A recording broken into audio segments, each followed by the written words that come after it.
Republican presidential front-runner and billionaire businessman Donald Trump loves to talk about his money. He has told supporters, "I am really rich and I've always been good at making money." Mr. Trump values his net worth at more than $10 billion, 7 billion British pounds, though this has been disputed. However, exactly how much he is worth is unclear. Those organizations that have looked at his finances have come up with widely differing figures. According to Forbes, his net worth is $4.5 billion. WealthX says it is $4.4 billion, while Bloomberg Billionaires Index says it is just $2.9 billion. Mr. Trump dismisses all these lower figures, saying he's worth much more. The main reason for these widely differing numbers is that so much of his business holdings are private. In October, the front-runner told voters that his father gave him a small loan of $1 million to get started. Trump not only got his financing but his business style from his father.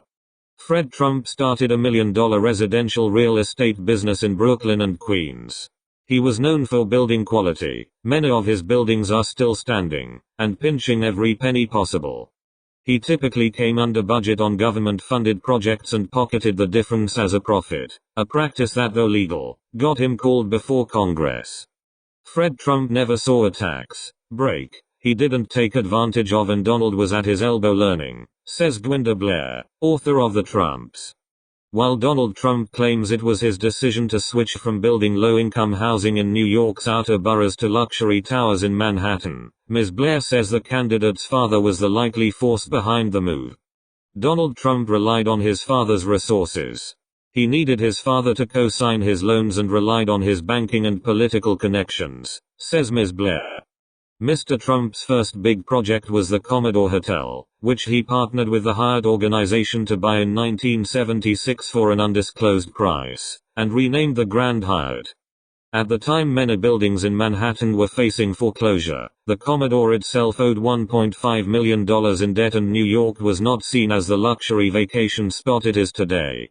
The investment was a big risk for the young developer. Using the negotiating skills he talks about so shamelessly on the campaign trail, Mr. Trump convinced New York City to give the hotel a 40-year tax break that saved $160 million. In 1996 he sold his half of the hotel to Hyatt for $142 million.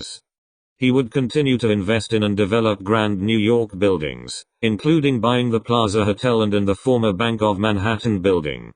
The company's crown jewel is the 58-floor Trump Tower on Fifth Avenue, completed in 1983.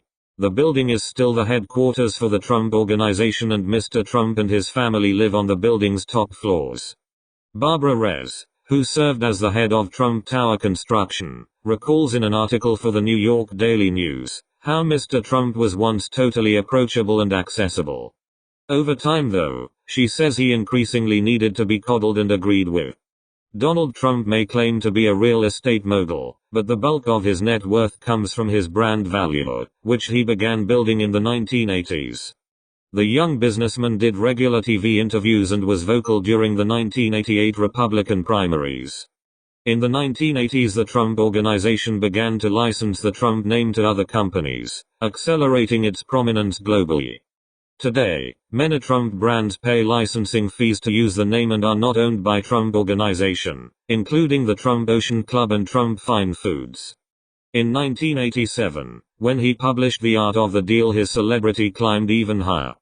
Mr. Trump solidified his reputation as a straight-talking negotiator with his decade-long run as the host of The Apprentice, where his crass remarks and public firing of potential employees, often on an apparent whim, earned him legions of fans. These are some and a lot more sources. Please like, share, and subscribe.